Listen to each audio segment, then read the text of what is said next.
Hello, Internet, and welcome to the first weekly show after the third pay per view of the Rough Drafts Journey of Wrestling League.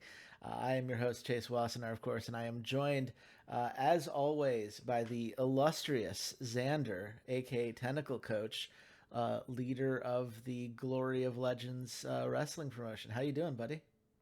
I'm good. Me. I'm here. Mm-hmm. Big dubs. It's true. Well, you say big dubs, but I've been the one getting the big dubs for those of you who have been watching the competition. You won Asterisk for one of them. you won the very first pay-per-view, but everything since then, it's been me with a little bit of a sprinkling of Eduardo. But we are in a transitionary period, one could say, because those of you who watched the last stream or are following on YouTube saw the last VOD. You'll know that we did the pay-per-view, the gold pay-per-view, and what is meant to be our biggest pay-per-views of the year.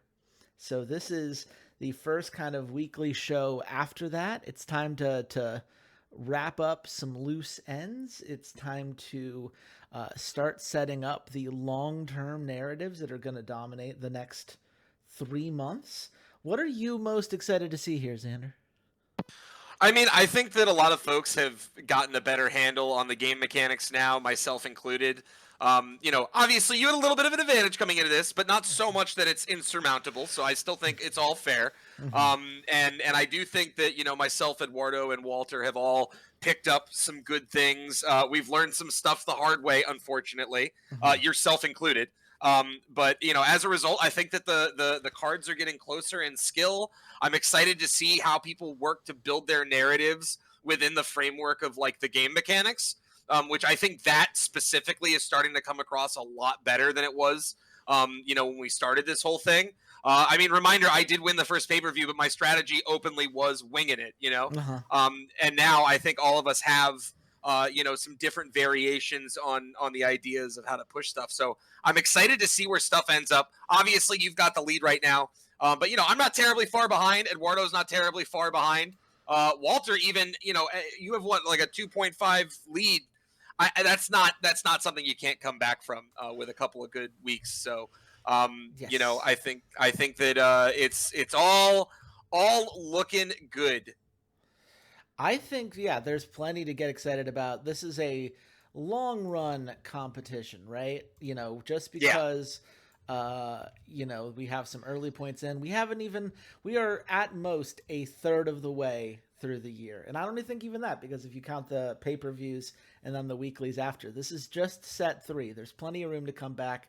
There's plenty of room for knowledge to really come to play here. And because we're always on a rating system, it does not matter as much if you have lost fans early on. Walter is just as capable of winning a weekly card as Yep. anybody else, because you just need to get those stars. You just need that one perfect card to align. And we're going to start with Walter today, as he has his first episode of SWA Primetime on the road to Aftermath, which is, of course, his follow up to New Beginnings. And it starts with quite the segment here. Heizo Ogawa, those of you will recall who watched the last pay per view, that he went backstage and took out Sakurai, one of the current, I believe, I can't remember if it's the Intercontinental belt. He is a belt holder, and Heizo did a heel turn, beating him up, claiming that this title should be his, and he's willing to do whatever it takes to get there. And here he is joining Made in Japan, giving a popularity boost to both sides. Yeah, you love to see it. Heizo, great wrestler, comes out, made in Japan. It's Mm-hmm. all moving. Yes, and you see here, he's 9 points away from the popularity boost. I feel like maybe this doesn't represent the 16 he just got, so he could already be on his way to being a face of the company. He's certainly two Gotcha. overness away from Well, being hopefully the the steel 4-4. cage match can help with that. Yes, against one Patty Gilman, the Fist of Fury, who is himself a solid wrestler, 74% over, about 51 points away from becoming a main eventer, which would be nice to have. A 32-year-old face, certainly plenty of room. Who do you think wins this one? I think it's got to go to Heizo. I think Heizo's on Yeah, the cusp there. Yeah. we don't need to pretend. That's one of those where it all just kind of tracks. And here's the thing. It starts a feud, a solid start. It's a little over a 4-star match. Heizo not happy to be fighting someone who he thinks is below him, which is a little Yeah. interesting. I think that brings his morale surprisingly low. And Yeah. it may need to be a situation where if Walter isn't reassuring somebody already, Heizo might need that. Heizo might need to make sure that he's only fighting people in his work class because he seems to be surprisingly sensitive to that. But it is an over 4-star match, and it is a match that gets him over with the fans, and it is a match that gives him a holy shit moment. So, all things Yeah. considered, I guess it worked out. Yeah, I mean, I don't think that's that bad. You know, when you do have wrestlers that are more than 250 popularity apart from each other, it can get into that where you're risking that, morale hit. But, but all things considered, I still think it's a good match. You you push the narrative with Heizo after his joining Made in Japan, and you get him that that more important face of the company, push status. Yeah. So, yeah. Absolutely. Yeah, you might want to put that Patty Gilman as something that just happens to get thrown in there with some other feuds. I think we all know this was just a match to build Heizo up. He's got Sakurai as his big feud that's going to be coming up after beating him up at the last pay-per-view in a surprise attack. So we will see more of Heizo, and I think he's got some matches he'll be more excited about in a bit.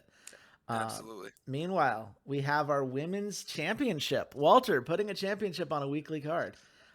Which you love and to see. putting it on the second match, no less. So yes. This is actually pretty hype. Yeah, well, it's a feud that I think long time coming. Empress Kabuki, the demon empress, beloved within the company, face of the company, one of the hallmarks that the Sanford Wrestling Alliance has had. And of course, Mei Fukushima, someone who has been growing slowly but surely. Sure. Does she have any wins? No. Is she a 2-3? Yes. But she has been climbing the card because she's very charismatic and she knows how to get fans invested in a feud and invested in what's going on in the ring. Do you always need those wrestlers. You do, desperately. Is that enough to pull off an upset here? I don't think it's enough to pull off an upset today, no. That would be, yeah, that's correct. Yeah. Mm-hmm. This is Empress Kabuki through and through, as is tradition. And there you go. That's a nice 4.5-star match with some good psychology there. We did see the First Blood help a little bit. We are seeing some solid experience. This was his First Blood match. We saw the steel cage match, by the way. Injury rate decreased, so that's going to be really helpful for him moving forward if he wants to try to get that leveled up to a gold star. To maybe get the steel cell in line for the next pay-per-view, something Walter could be considering here. But certainly, I think a very solid match. I think both sides of this are ultimately going to be pretty happy with how that went down. Yeah. But now we have a match between the Profits and the Killers. They've been feuding back and forth for a little bit, not necessarily in in a 2v2 like this. I think the feud has been made and it's been like individual members of it have gone up against each other. But this is the first time Enlightened Cruz and Guru Sanji, tag specialists, people who, Walter's talked about. He purposely drafted a group of people who are very talented, specifically on the tag front of it. And you have 2 tag match specialists in Dead Killer and Legend Killer as well. Obviously, the Profits may be a little bit over, a little bit younger. But the Killers, a little bit more popular, a little bit, just as heels, a lot of good talent here. Where do you think this one goes? Ooh, this is rough. I mean, I personally like the Killers a little bit more to win this one. I could see Walter arguing that building up the faces right now is a bit more important. I just knowing how he thinks. Mm-hmm. So I can kind of see this going either way. In all honesty, if it were me, I'm giving it to the Killers. But again, I absolutely can see him giving it over to the faces here in the Profits. It is indeed the Killers that are taking the win on this one. Oh, nice. And it is a 4.5-star match. Walter, consistency in this card. We do know, right, that when we look at the scores for weekly cards, you're not typically going to get a 5-star weekly card. That's not something that typically happens You're looking to get in that 4.5 star range. And what we're seeing here is consistency.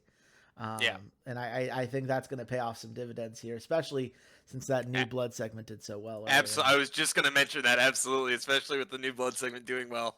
Mm-hmm. Oh, and hey, Guru Sanji's happy again, no longer just content. So even more of Wonderful. a reason to focus on keeping Ogawa happy moving forward. But here we've got, this has been a feud that has been starting to play out between two very talented wrestlers. You've got Tyler Dynamite, the 4'4", 26-year-old heel, already well over with the fans, a risk taker, an acrobat, someone who makes a lot with a little. And then you look at another heel, Wesley Lee Morris, a 4'3", also over with the fans, just 28 years old. Someone who's a bit of a storyteller, someone who knows how to get the fans to be engaged in the storylines around a match as much as the match itself, which is, two heels that have both put in quite a bit of work. I think you can make a case for either. Who would you give the win to if you were in Walter's shoes? Ooh. I like Tyler Dynamite a bit more. I think that Tyler Dynamite.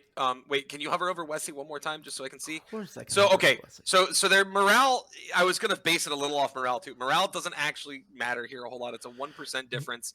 But I like the idea of giving it to the 4-4 to try and make him have that push in terms of getting closer to face of the company status at 825 or being able to go after those upper guys in the 900s. Especially seeing that it looks like you have some folks that struggle to wrestle those 1K. I know that's something that Walter. I don't know if it's just narrative building or if he's just kind of lacking on the right face, heel composition there up at the top.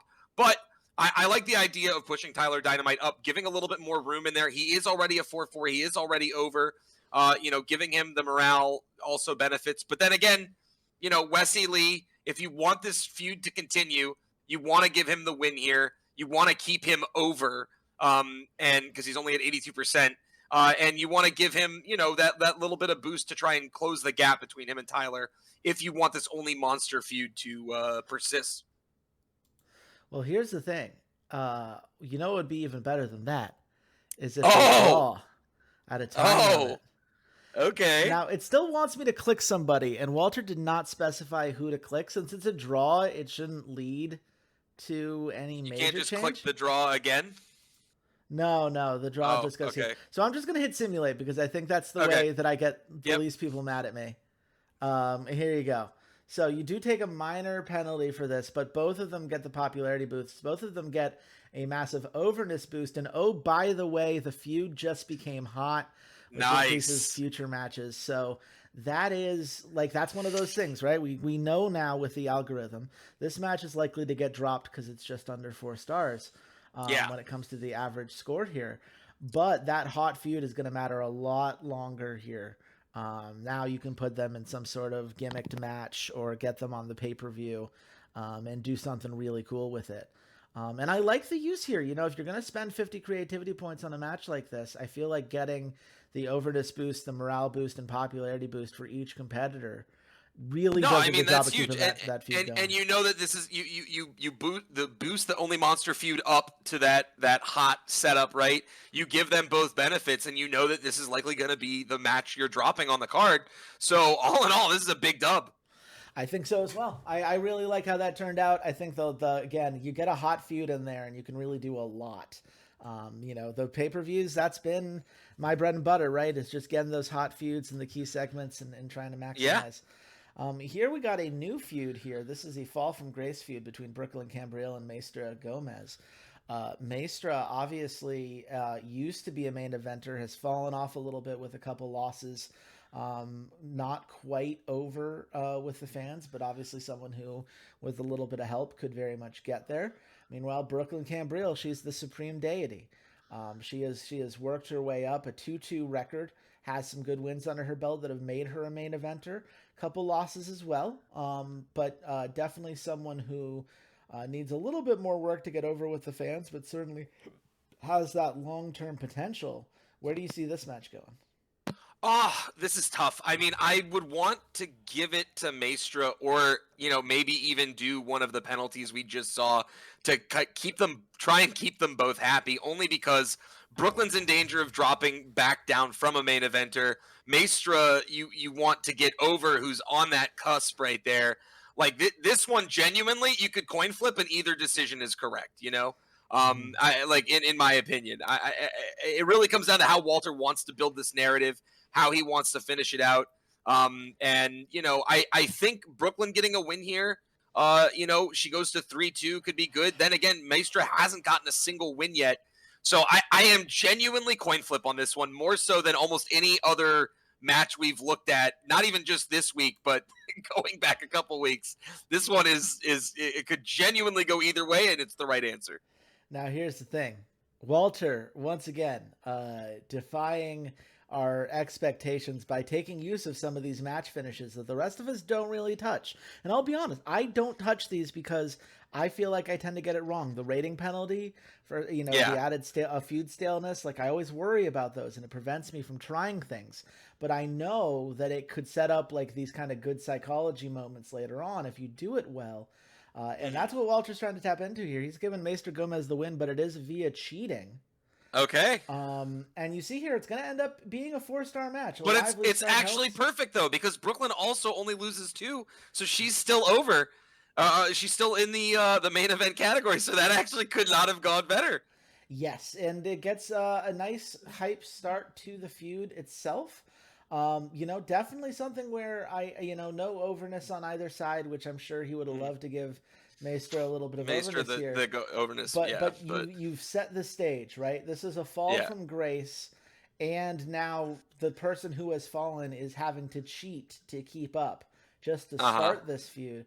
I think that you're setting yourself up. I'll be honest. Do we know exactly how to make good psychology or cool spots or whatever appear? Yeah, no. cool spots and lively start. Yeah, that's. Yeah. I mean, that's To a certain extent, it is random, but this is the kind of thing that I believe, from my experience, gets you there. So I and we watched Eduardo use it effectively, at least once, in terms of the same thing. So again, it's just good to see that these things are options we can utilize more. And I mean, this is the person who arguably has struggled the most, and he's out here teaching lessons right now with how to use these events properly.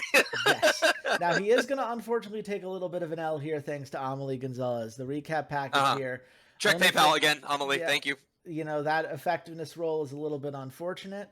It is a nice bit of experience, and I do believe, right, something to keep in mind. We often talk about tracking facility upgrades, right, because getting the level 2, getting the extra match segments is great, but you get experience for your producer regardless of the type of segment.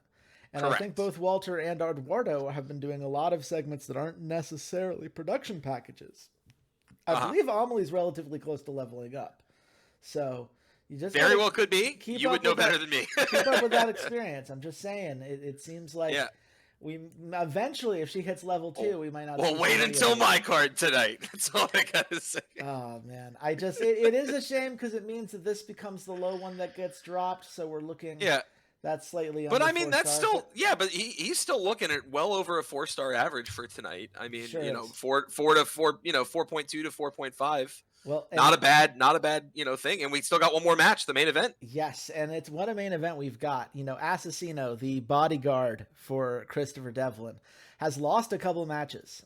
It has been embarrassing, one could say, to see a couple of these losses that have let what Christopher Devlin believes to be an undeserving level of competition face him in championship matches. He does not think very highly of Axel Dust, who has managed to best Assassino, I believe, on a couple occasions. And so now Assassino's like, look, I'm going to go get my faction pal, Eddie Davis, someone who's hungry for a win, has kind of been a little bit on the sidelines compared to some of the other people in this wrestling stable.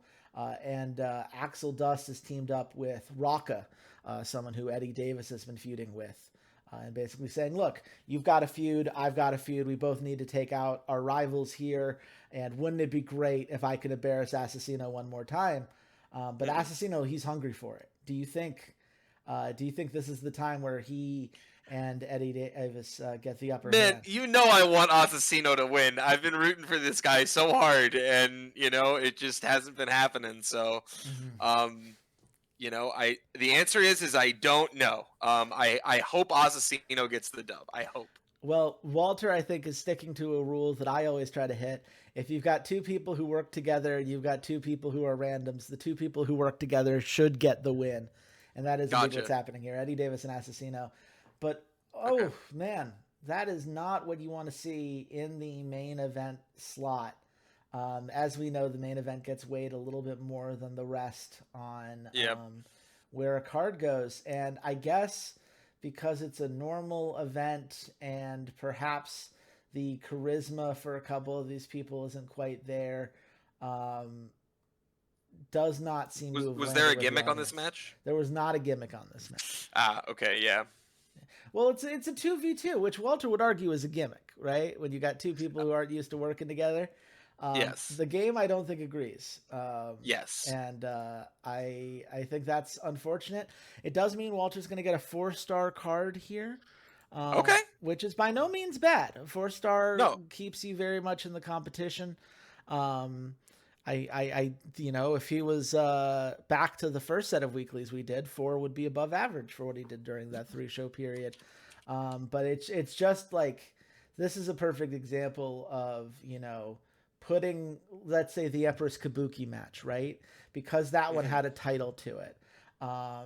You had, the reasons to believe in your storytelling here. If you put that in the main event, because of the way I think the game calculates things, I think he gets to 4-2-5. Like, I think that alone, even with everything else being the same, possibly gets you there because the main event gives you so much more. And so that's just reordering the card, I think. I like the idea here, but I think you do need to... both of these feuds, as far as I can tell, were pretty early on in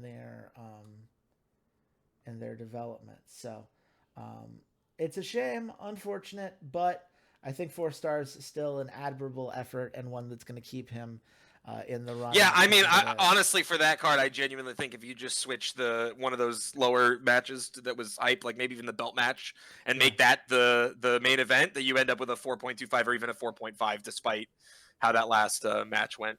Yeah, it's just because you get that doubled. Yeah, you get that doubled bonus. Yeah. So definitely some food to thought there, but some really good stuff being set up for the next show.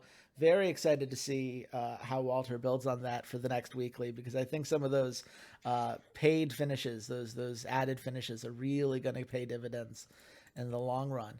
But for now, we are moving on to Eduardo's card, because Eduardo got third at the last pay-per-view, and you could already see he's got a title match in his main event here. So he's certainly taking that kind of philosophy to heart. This is the destination on the road to retaliation. And let's see what he has in store for us. And it starts with a women's briefcase holder match. This is part of the main event ready feud with Madison Marlowe and Alyssa Rose. These two have been feuding back and forth. I believe this may be a blow-off, actually. You look at Alyssa Rose, I mean, what a talent. 4'4", 21-year-old heel. She recently lost in like a 10-person match, but the contract wasn't on there. When the stakes have been high, Alyssa Rose has been dominant. And of course, Madison Marlowe, a very talented face. Who hasn't gotten a win yet, unfortunately. Hasn't gotten a win. Is only at 63 overness for the popularity, so a little bit of work to become that 4-star, but big match specialist, a workhorse, a ring general. Definitely a lot of reasons to believe that they can bring out the best of each other in this unsanctioned match. Who do you think is taking it? Oof. I want to say Alyssa Rose still gets this win, even though I do think there's a lot of upside to giving it to Madison. But I say Alyssa Rose. She's almost at that 900 pop. She's got all the wonderful things. Give it to her. Get her the 3-2 stats, and then maybe have Madison come back and start getting some dubs in something a little more. I don't know. I don't want to say reasonable, but yeah. Yeah, absolutely. And there you go. There's the every reason why you do it this way, right? Yeah. First of all, Alyssa's gimmick is now even more over, so she's being beloved by the fans. It's a 5-star match.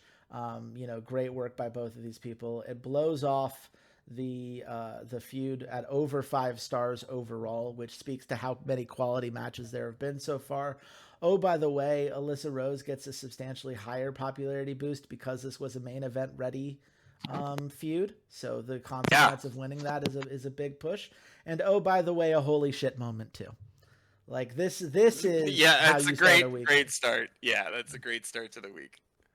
Yeah, well done. And all I have to say is Alyssa Rose to the moon, man. I think the world of her as a wrestler, and I think she can be a face for a while. Also, look at this, a almost 4-star production package for Layla Abelos, someone who has been trying to get a little bit more into the women's side of things. Certainly a talented performer, and I think that popularity boost is going to do a bit for her down the line. I think she might be on this card later. We'll have to wait and see. But for now, we have a tables match between the Corazones de Lucha and the Pokers of Pain. Poker of Pain, of course, Jack Azriel and Kenneth King. They are some risk-taking tag team specialists, some gifted acrobats who know how to get some high-flying action in there, and have typically had the upper hand in this feud compared to the Corazones de Lucha, who are still beloved by the fans, right? They're on their way to being Yeah. main eventers themselves. They're 1 point away from getting over as a duo, so at least one of them would really benefit here. Vincent Gabriel and Hart Jones. And they are also tag match specialists who, do well in big moments. So do you think the Poker of Pain maintains their dominance here, or is it time for Corazones de Lucha to get one? I'd like to see Corazones de Lucha win one. I mean, the overness is so close, and they're winless thus far. Yeah, I would just like to see them get a dub. Absolutely. I think it works out well. And Eduardo agrees with us. Is the Corazones de Lucha. And here you go. This is the benefit of some 50-50 booking here. Both parties end up with, most notably, the overness change, I think, for both is really, really nice. Because it's a hot match. Hart Jones starting to get over with the fans, so his overness getting a substantial boost. And oh, by the way, Vincent Gabriel spearing Jack Azriel through the barricade for a holy shit moment. The second in 2 matches for Eduardo's card here. And this is exactly the kind of start you want to see. Shout out to the Corazones de Lucha. 100%. Yeah.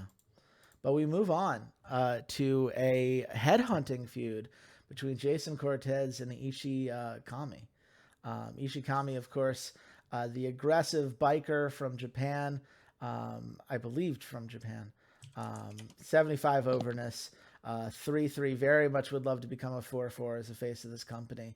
And meanwhile, you have Jason Cortez, who's, content. He's not thrilled by how some things have been going, but overall, still a very talented wrestler in his own right. Only 47 points away from being a main eventer and a 3-3 with 73 overness. A lot of similarities here between these two wrestlers. They both fit a very similar archetype. Do you think that this is when Jason Cortez, with the help of his mentor, El Arcangel de Fuego, gets a win? Or does Ishikami continue his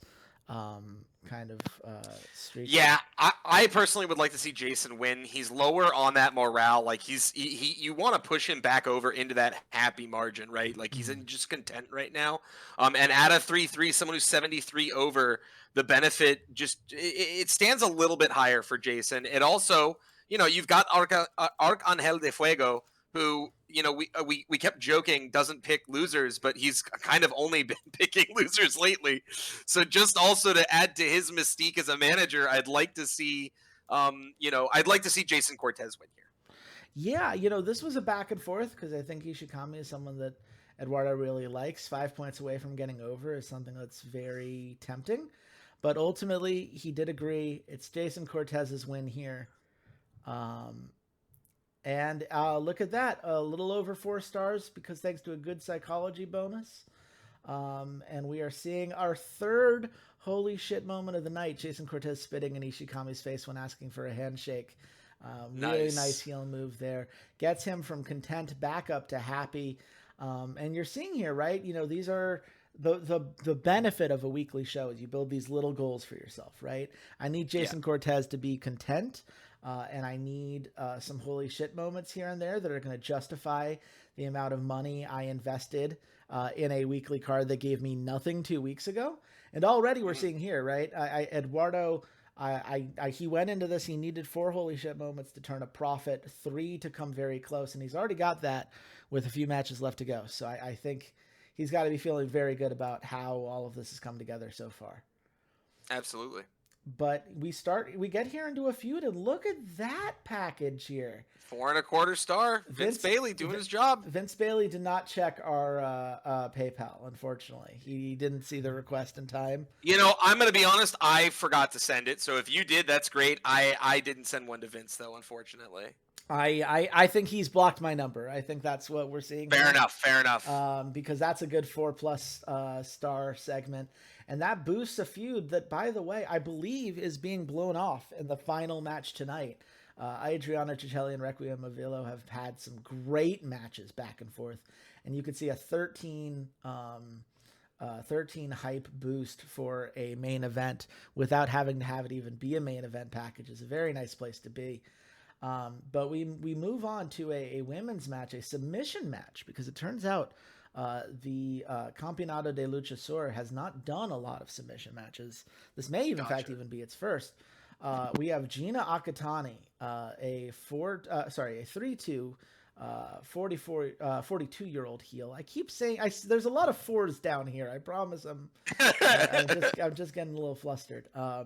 But, she's still got it, right? She's 26 points away from being a main eventer. I believe she may have been at one point, just been harder to find her openings given the talented faces that have been available here. And you look at Ivy Chavez and you understand exactly why, right? This is someone very similar profile, a little bit less in popularity, but similar overness, similar morale, 3-2 as well, but she's only 25 years old. And the natural babyface really works out well here because it gives a natural boost for matches against heels like Gina. This is what Ivy has always felt comfortable in, Mrs. America in Campeonato de Luchasaur, which I imagine it's easier to do a American gimmick when you're theoretically based in Chile, I imagine. Yeah. So of these two, who's got the win for you tonight? Oof. Yeah, I mean, it's tough. It's tough. I like Ivy a lot. I think Ivy has a lot of upside as a face. But Gina hasn't gotten a win either. They're both, roughly the same wrestler in a lot of regards. Mm-hmm. But maybe, especially, I'm not sure if this is the first time they've feuded together or if this feud's getting blown off. You said it's getting blown off, right? Or I don't remember if this. Oh no, that was you're right. That was the Requiem and Adriano. So, yeah. So yeah, I mean, this is tough. Regardless of whether this has to get blown off right now or not, I'd like to see the heel probably take it here.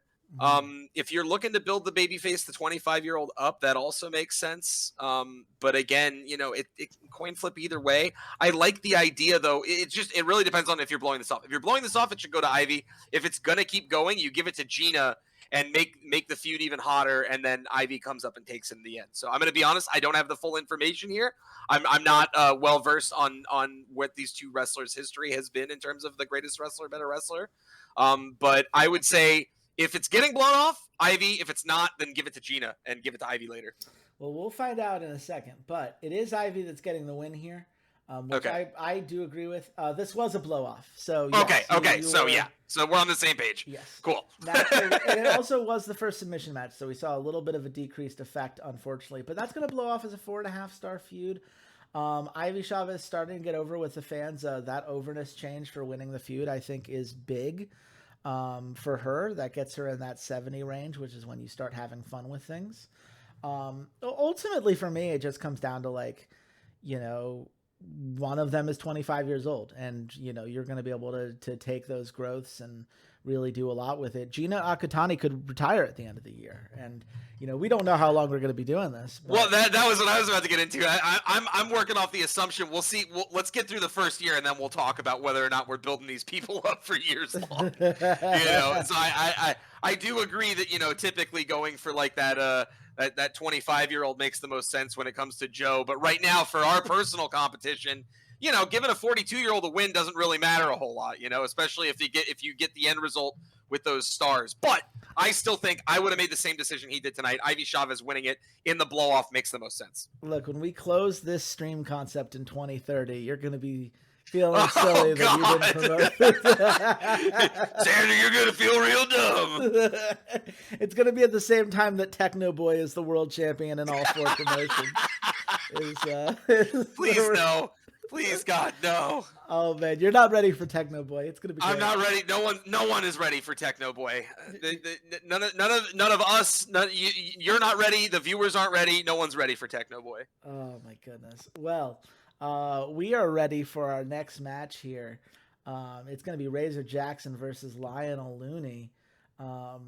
Razor Jackson, of course, Mr. Extreme. He got a win somewhat recently. He's a big risk taker, stiff worker.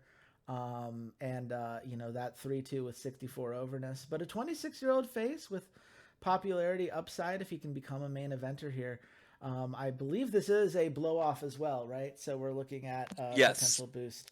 And I think Lionel won it the last time. He sure did. If I'm not mistaken, I was going to say I do believe Lionel won it the last time. So not to cut you off from asking me the question of what I think is going to happen, but I'll just tell you, I think Razor Jackson comes out in the end and gets this dub. I think that Lionel Looney can take the overness hit, very likely. He can eat a morale hit, and eat a bit of a popularity hit. But if it's a good match and it blows the feud off, then Razor Jackson and him both benefit here, even if there's a marginal, just slight loss for Lionel Looney. So I would give it to Razor Jackson. Yeah, it's one of those, I could see this going either way. I like Lionel a lot, and I think his upside is clear, while Razor Jackson, it's going to take a little bit of time. But Eduardo's with you. He sees the upside. He's going to give this to Razor Jackson. And look at that. It's a near 5-star match. And it's perfect. It's perfect, too, because you get exactly what I said. Very slight hit for Lionel, and it goes big positive for, for the big guy. Absolutely. Yeah, and it's the sharp guy, I should say. A near 5-star feud. No holy shit moment there, but the injury rate for unsanctioned permanently decreased. So that's quite a big moment there.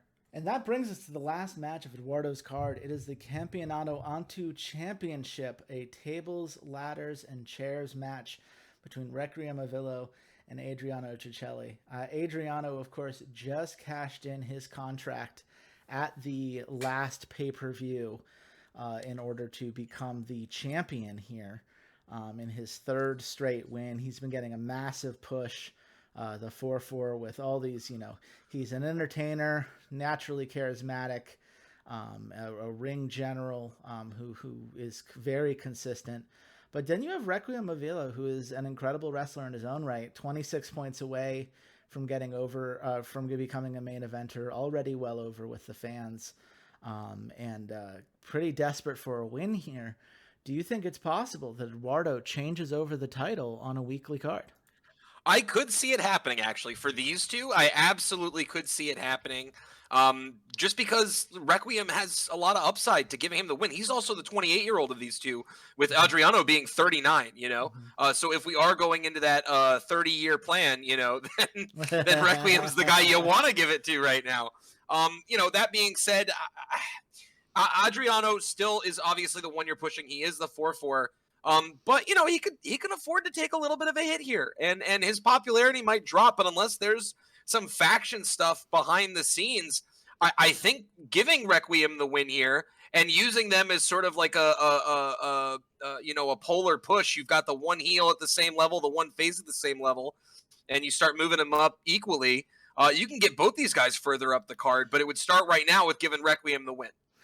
See, I understand what you're saying, and I think if this had happened maybe 2 months ago, then taking it off of Adriano would make sense. I think the prestige hit to the belt would be too much this early on, and I think Eduardo recognizes that. And that ends up being a 4.5-star match.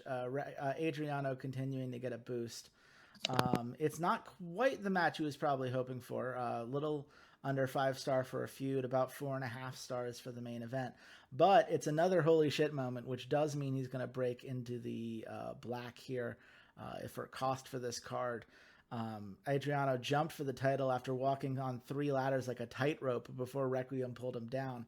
That's pretty hype. I do appreciate how much the text can change based on the type of match that you've got going on.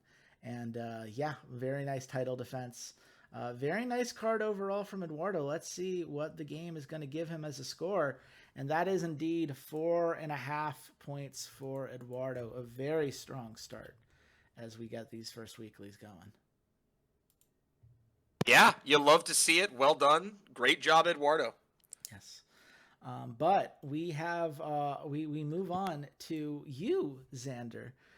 This is your first week. Me? Yes, you and I tied on pure star rating at the last pay-per-view, but I managed to take the lessons learned from watching your faction feuds and take it to the moon. Very fair. All right, all is fair in love and war. But this is your chance to try to get back on the scoreboard here. What was your strategy heading into tonight's weekly show? So I'll be honest. Tonight's weekly show, you guys will see immediately, it's a lot of packages, a lot of production packages. We had some narrative stuff we wanted to push, but really we're making a push to get these packages up so that when we use them, they aren't hit so hard. A reminder that I used my artifact last week to try and push the envelope in terms of, getting my matches and getting my score high, getting a lot of that hype going, and I came just a little bit short. We did a lot of good stuff that we wanted to accomplish. Made a lot of money on the card itself, but again, just came up a little bit short. And so, that being said, this week we're planning on building toward a 3-month arc, if you will. So we've got a lot of stuff that we're working on here, but it's for tonight specifically, it's a lot of packages and a lot of narrative building. Yeah, well, we'll see how that narrative building pays off for you here as we are on the road to Marauder Mayhem. I like you're also the one person who put the weekly show with the day of the week. I kind of appreciate the Wednesday night triumph. Here we go. The new Stoic Philosophist gimmick for Emma Fry. The segment went very well. A nice overness boost and morale boost for her, as well as a popularity change. The gimmick itself seen as pretty average. I imagine because Emma Fry is not the most charismatic performer out there, but it certainly has done enough to prepare. But she's also not the least. She could have done better. 2 stars. 2 stars. Yeah, just a 2-star. It's okay. Yeah. But we got her a little bit of push. She got the neglect story. Neglect story. Is unfortunate here. Yeah. But still. But she asked for this, so it is something we accomplished for what the wrestler asked. Yeah. Wanted to make her happy. And the fans liked the segment, so they're now hopefully more invested in this match between her and Leah Jacobs. So walk us through this match. Okay, so you got Leah Jacobs, you got Emma Fry. These very, very bluntly, these are 2 300 popularity wrestlers. But ones who haven't gotten any spotlight. They've only been featured in matches with other folks. There have been a couple of feuds going on, sort of as a secondary thing in a lot of multi-person matches. Tonight we wanted to give each one an opportunity to show their talent. And of course, Johnny Hangtime, given that he's here wrestling tonight, he felt necessary to come down and referee this match, kind of boost up these lower end wrestlers and show that, even the bottom of Glory of Red Legends, talent is still top tier talent.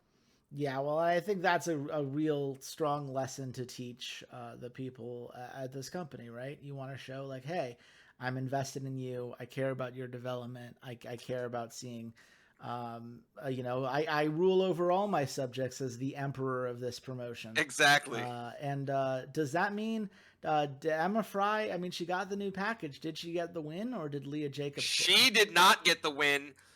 Listen, it's clear here that, Johnny picks winners, and he can see that Leah Jacobs is just someone that needs a bit of a push.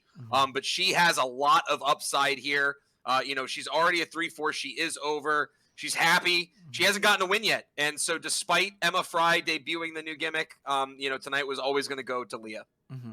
It is unfortunate. It looks like the special referee effect was decreased for this one, but a significant increase for the hype for this better than last feud. That's way better than you would expect from just a baseline. Yeah, two jabronis. So, yeah.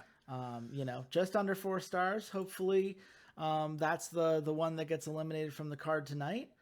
But just kidding. It's going to be this one. The new power, theoretically, right? These have been going very well historically for some of our other competitors, but it looks like, unfortunately, only a 3-star here. Tell us about Zhuge. Is that how you pronounce that? This new faction? Zhuge. Tell us about Zhuge. Yes. What people can expect from them. Yeah, Zhuge is Green and Blue Arrow together with Kaiman and Yuji. This is a faction that sort of came out of left field, but it was 2 tag teams that have been making pushes on their own. And I mean, Yuji and Kaiman have had a lot of solo matches. Green Arrow and Blue Arrow getting some solo matches recently that they hadn't had before. And, they felt that they're sitting here saying, hey, look, we're not in a faction. We don't identify with these other factions. We want to become a power in our own right and sort of start dictating what some of this upper mid-card, lower main event stuff is happening. And we're all really talented in that area, and we want to make it ours. So that's why they came together to do this. Yeah, well, and 2 of them are about to fight each other right now, which is kind of interesting to build this faction and then build them head to head in this friendly contest that you've built. Yeah. So you've got. Well, they want to show their dominance, right? And so right now it's them saying, "Hey, listen, we know you haven't seen us wrestle a lot on our own. We're gonna show off what we got." And so we're expecting a pretty exciting match between the 2 here in Blue Arrow and Yuji. Only because they're also a little bit wrestling, for some positioning within that faction is really what the narrative we're building here is. That's very fair. I look at this, I see Blue Arrow 15 popularity away. I really like that idea of helping to get him over. A win here would be nice, but I imagine, given that Yuji is 0-5, given he's just on the cusp of that popularity, that's who's getting the win today. Yes, you're correct. It's going to Yuji Onishi. There you go. And that is a nice 4-star match. A good start to this feud.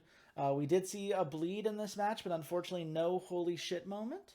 Unfortunate. But it is nice to see you got a friendly contest between Blot Out the Sun and Oda's Revenge, and a greatest wrestler feud between these 2. So we're going to see some Zhuge action in cards to come. Next up on your list, we've got a package between Kai Galvana and Alexander Kennedy. And Theo Walters checked his PayPal. I don't know what else to say. Oh, okay. I'm not taking first. I might be taking last this week. And honestly, it's fine because the goal here is to push these production packages. It just sucks that the 2, like, if the new power one had gone better, right, then we'd be happier. I find it fascinating that new power doesn't seem to have your producer getting experience at all. Well, because that one's not a production package. Yeah, but neither is this. Oh, well. No, that one is a production. The rest are production packages. So he gets experience. That Eduardo and Walter have gotten experience for their new power segments before, but maybe I misread. Maybe that's right. And it just regardless, it's okay. It's a feels bad man moment, but we'll live. But here's the match. It's Kai Galvana, Alexandria Kennedy, and I believe this is a blow-off. Am I right on that? It is a blow-off. Well, wait, is it? I don't remember if it is actually. I think it is. I do believe it is. I think they were at 2 out of 3 or 3 out of 4 coming into this. We hyped it up and now we're blowing it off, if I'm not mistaken. We'll find out together if it isn't very shortly. But talk us through how Alexandria Kennedy, can stand up to the brute that is Kai Galvana. Yeah, so these 2 wrestlers have been feuding for a while, but again, mostly featured in some title matches, right? Like, they were the 3rd and 4th man in a lot of title matches that they haven't been able to clinch. So this is sort of, if you want to, contextualize it further, I guess, this is the next best heel and the next best face that aren't currently wearing a belt. Right. And so these are big contenders, and the win between these two is really going to determine who gets that title shot, whether it's Kai Galvana maybe pushing for the Emperor's belt or the men's heavyweight, and Alexandre pushing for that cruiserweight or that men's heavyweight. Because they're both, a little bit off. Kai's a little bit higher up than Alexandre, but, they're both positioning themselves for these top 3 belts in the promotion. Obviously the penultimate belt for Kai is something that is very within reach. Alexandre really looking at that cruiserweight belt and that men's heavyweight belt as things that he could, reasonably attain. And not for nothing, the men's lightweight is currently held by Phil Hangtime, who went from being right where Alexandre is in terms of popularity and all that, and now is, rapidly looking to take another belt. So, there's a lot of opportunity here for both these guys, and that's sort of why this feud has been, so impactful and so important for the promotion.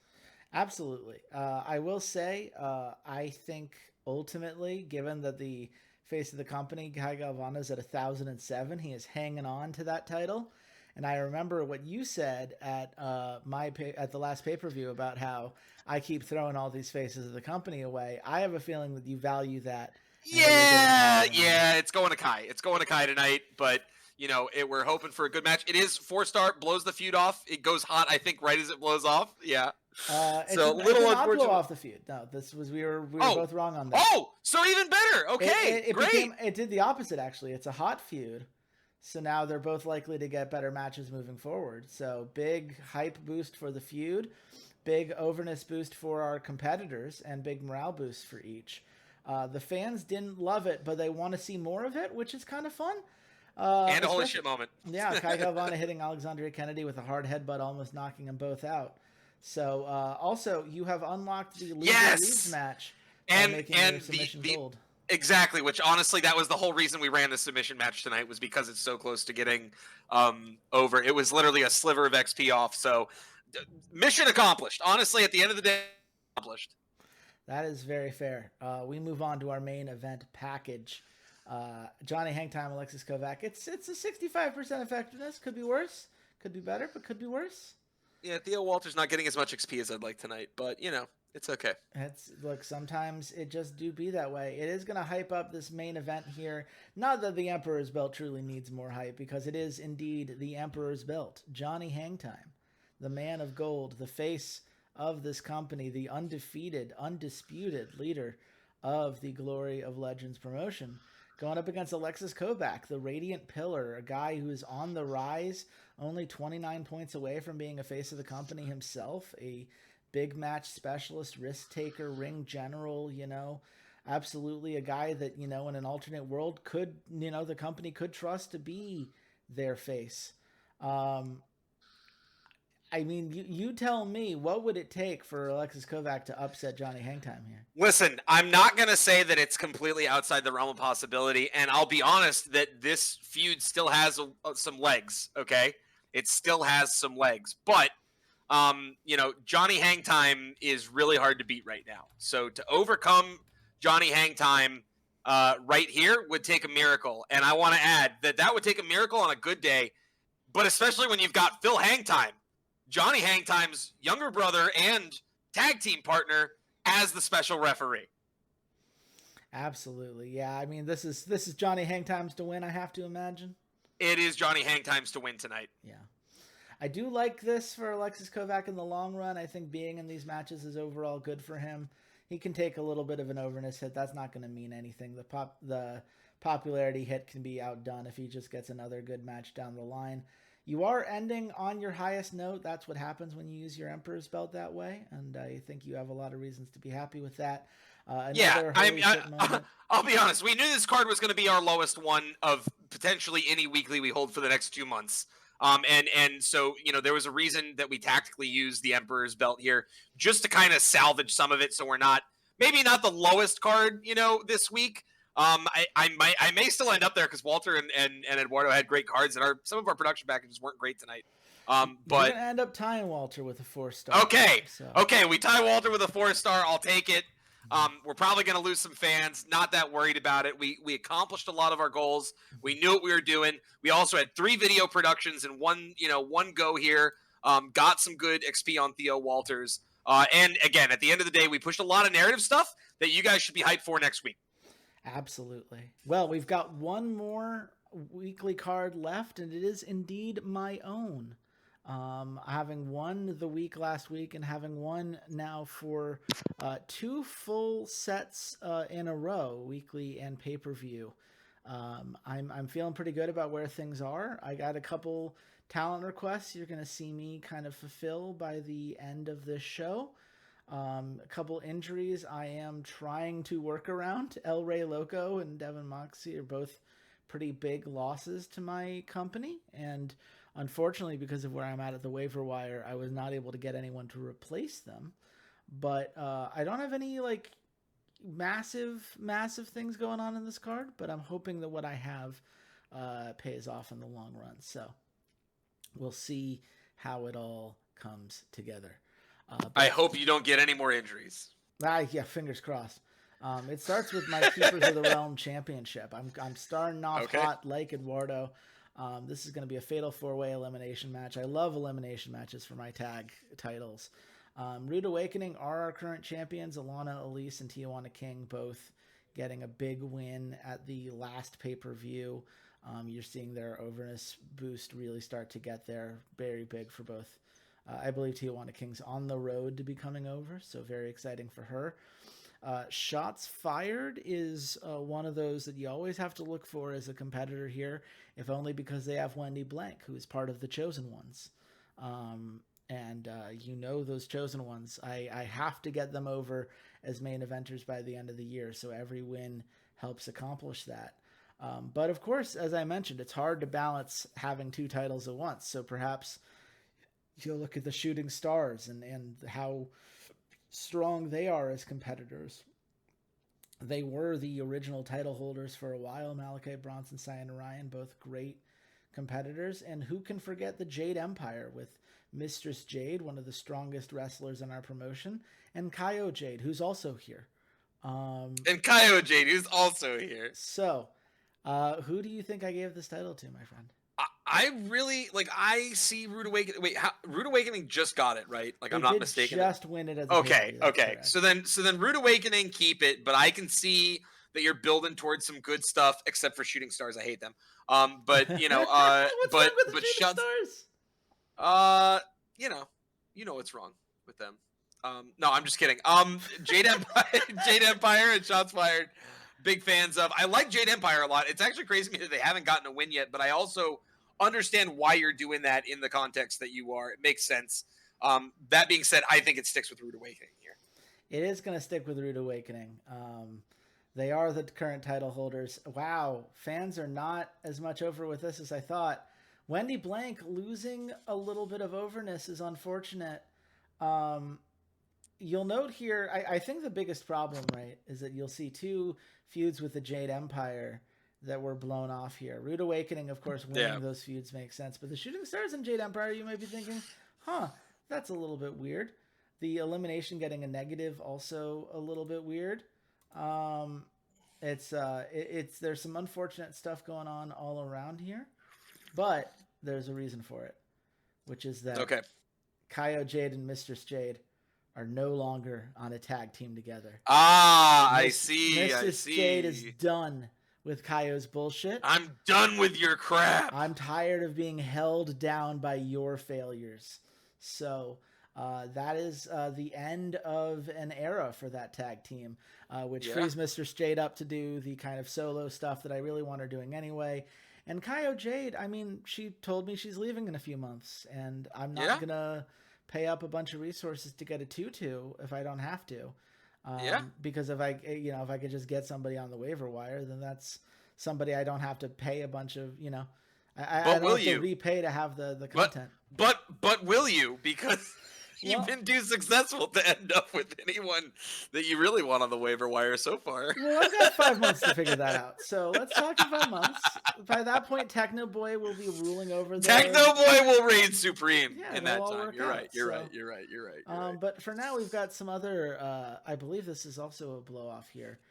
Vinny Stacks versus Grim Oxley. This has been a nice back and forth feud. Grim Oxley, hardest worker in the Indies, well over with the fans. Just became a main eventer with his win at the last pay per view. People will remember Grim won the Battle Royale that opened the show, so he got a very nice boost from that. Vinny Stacks, meanwhile, 19-year-old face, a lot of very nice traits, a natural storyteller, naturally charismatic. By the way, 3 points away from getting over. By the by, and hasn't gotten a win yet. Yeah, just 8 points away. So there's a lot of reasons. Who is this going to? I see maybe not wanting Grim to drop below, but he can take the hits in all the other regards, and Vinny goes over in every regard. So I would give it to Vinny here personally, but I'm curious to see what you do. See, I understand why you'd say that, but Grim Oxley's the hardest worker in the Indies. And more importantly, I really don't want him dropping below 800. I just got him, which is fair. I think he's in a precarious spot. So I'm happy to give it to him. The feud got hot. Oh, I didn't blow it off. Okay. But it did get Vinny Stacks over with the fans because it was a hot match, which is very nice. So, it ended up working out for you. Worked out just fine, except for the whole rating thing, which I'll take because I need some help here. Once again, a negative effect on the submission match. And can you just roll like 2 more of those for me? Whoever's doing the RNG for your dice. Listen, I'm not saying I'm rooting for your downfall, but I think you have enough of a lead that I'm allowed to root for your downfall this week. On a single weekly, like I'm not saying the whole thing, but for this, yes, let's go. The thing that makes me mad about this one? Is that your producer focus? It is my producer focus for sure. That also makes me mad.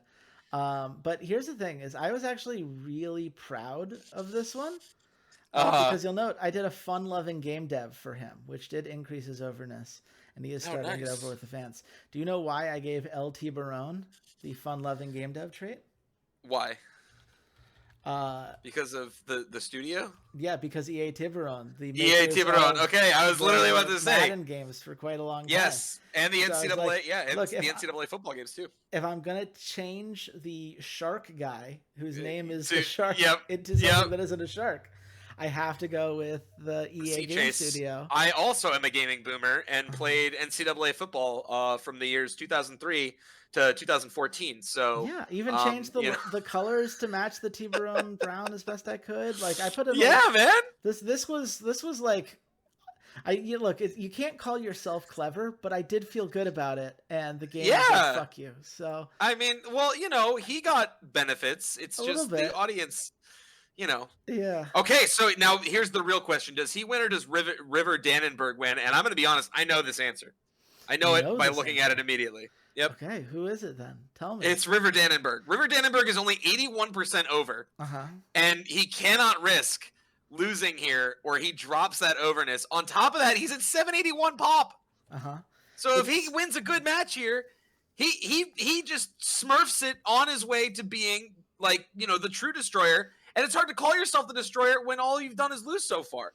So it's got to be River Dannenberg. It's got to be. So you're saying that the 23-year-old 4-4 heel that's 19 points away from being a main eventer and is already over with the crowd is probably better to win this match than the 22-year-old face who just got a new gimmick, and so his popularity and overness just got a boost, and he can definitely take an L here? I might be saying that, yes. Fascinating. I agree. Fascinating. Damn it! Look at the score! Did I roll a negative again on LMS? I sure did.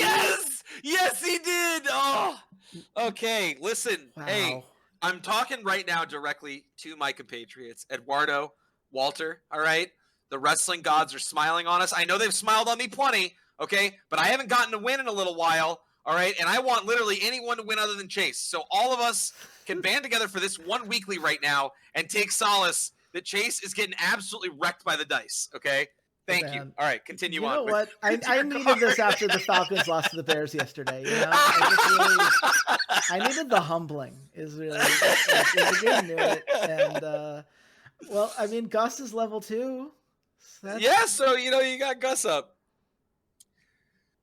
anyway. Anyway.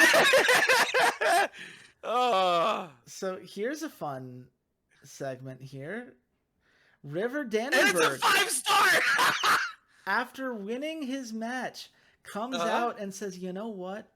The Northern Nightmare. I've been a part of you guys for a long time. I've been working with you, telling you how much I hate my brother, but psych, I actually love my brother. And I've been a spy this entire time. I'm joining the Southern Sentries." And the whole Southern Sentries crowd comes out, starts beating the shit out of the Northern Nightmare. That's pretty hype. And now this Northern Nightmare, that's a hot segment, which gave the overness for the whole thing. Plus, That is pretty hype. A treachery feud between El Muerte Blanco and Oh, River Dannenberg. wow. Just as River Dannenberg became a main eventer, so he won't be mad about having that match. Southern Sentries with a big push here. Northern Nightmare not happy to lose a member, but they've got plenty of good members to spare. And again, that overness boost that they just got for being part of a hot segment, I think they're going to be okay.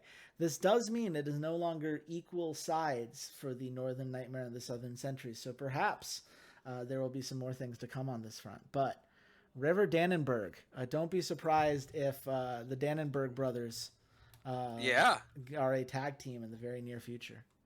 So very okay. Stay tuned, if you will. Hey, good for you on that too. I mean, getting the 100%, the 5-star there is big, considering how the last event package went. I needed which it. is sad that won't be validated in there. I would have really liked to see that 2 3/4 star go into your score because you got a 2.5 star. But you can't get everything you want. So look, give it time. There's still give it. There's still time. We have our 5-way Hopes and Dreams on a Pole match, which is a Hopes and Dreams on a pole. Yeah, you got to grab the Hopes and Dreams if you're gonna emerge victorious here. And there are 5 people looking to do it. Lucas Meltzer, of course, 4-4, who I always root for. Yep. So when you ask me who's going to win, if you don't let him win, I'm upset. But continue. Well, Ezekiel Cross is also here, 9% away from getting over. Would be a 4-4, 28-year-old heel who has yet to have his own solo match. So definitely someone who would like that opportunity. Alpha Jackson, the 4-4, 19-year-old heel who is already a main eventer but has yet to secure a win and would desperately like to grab one here.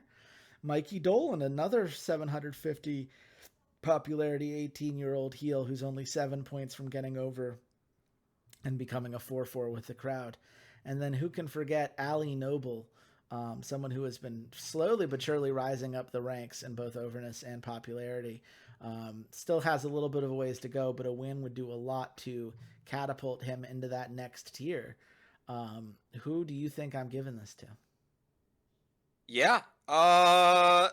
Lucas Meltzer. Obviously. Who else deserves it here? No, I'm just kidding. Man, this is tough because I think Ezekiel Cross has a good argument. Alpha Jackson might not take too big of a hit. I also see you giving it to Alpha Jackson though, just because he hasn't gotten a win yet in a 1v1. He is the highest rated here. He could, he serves to bring the entire card up. But I think it's got to be him or Ezekiel, in my opinion. It's got to be one of those two. And if you don't pick Lucas Meltzer, or you pick Lucas Meltzer as like a gotcha, then I'll be very happy. But I think it goes to Alpha or Ezekiel, is my opinion. It's going to Alpha here because he's the one main eventer, which means he brought the whole card up, which is exactly what you want to see.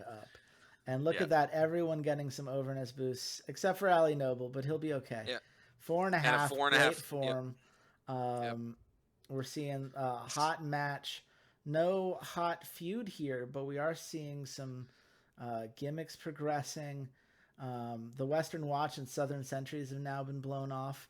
And we've got a feud between Ezekiel Cross and Lucas Meltzer. And that one has a much higher chance of Lucas maybe getting his first win.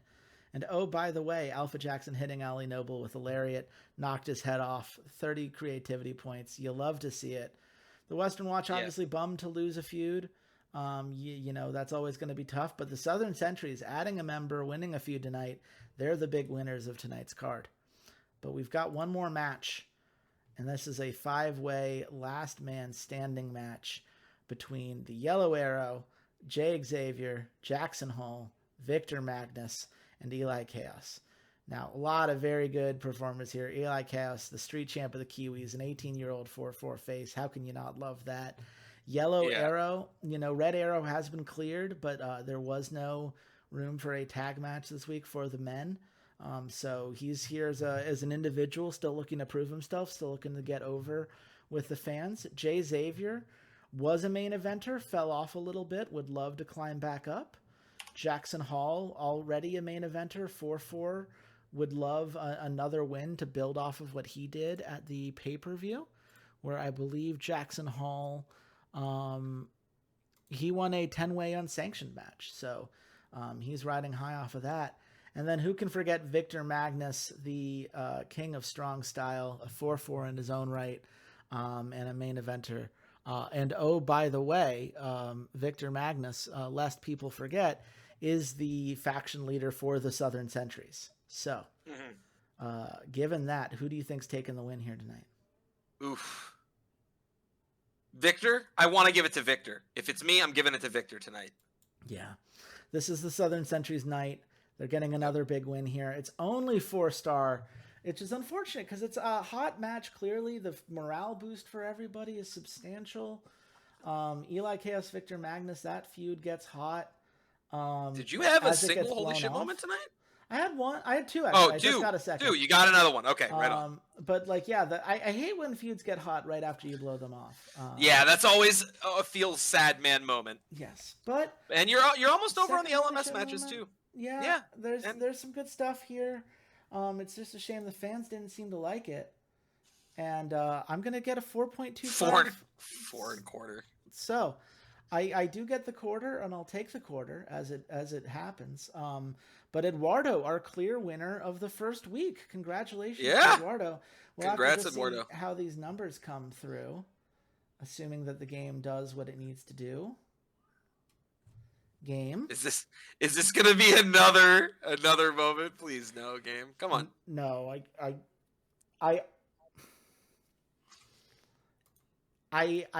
see. I won't be able to look Eduardo in the eyes if this happens again, because he's just not going to believe that twice now, of all the 2 times. Let's see. I'm checking bug report right now. Yeah, I'm checking also bug report right now. Viewers and such aren't loading after a match. Oh no!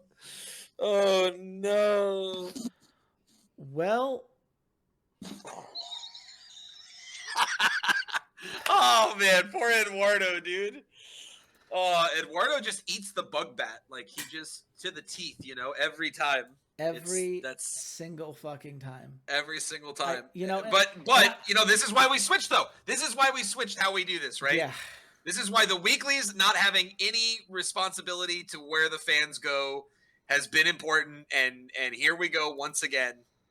It's just not fair. It's not fair for him, and it's also not fair for you. You can't keep getting away with this. I can't keep getting away with this. You know what I realized? It's not that you've been PayPaling Amelie. You didn't forget that. You just PayPal'd the developer of the game. There's some Joe. Yeah. Listen, hey, I'm not spending this week. I just need to make sure that I'm not penalized. Well, shit. I guess we're going to pause it here. I'm going to give it like an hour or so, maybe while I'm editing this I don't video. think it's going to do anything, though. My understanding from when they DM'd last time is just that if it doesn't happen, it doesn't happen. And I'm down to wait and watch and see. But, no, I'm not going to make you wait. I'll do that off camera. But just know, regardless of what happens, whether this button eventually loads or not, if there's no postscript here, what you need to know is that Eduardo has won the first weekly. Congratulations to him for that. Everyone else has 2 more shows to try to catch back up. We will see if Walter can build off of some of his storylines, how you end up doing when you don't have 4 segments on a card. Maybe I'll get a little bit less unlucky with, how many was it? 3 different matches that had a negative effect on the card. So we'll see. I hope you continue to get unlucky, but that's just my personal opinion on the matter. Okay. I get it. I'm not used to being like the New England Patriots of anything, but like I get but right it. now you're the New England Patriots of Joe. Yeah. Here it's gonna be. But hopefully there's a postscript after this. If there isn't, thank you so much for watching. We'll be back in a few days with the next weekly. Until then, goodbye, Internet. GG's.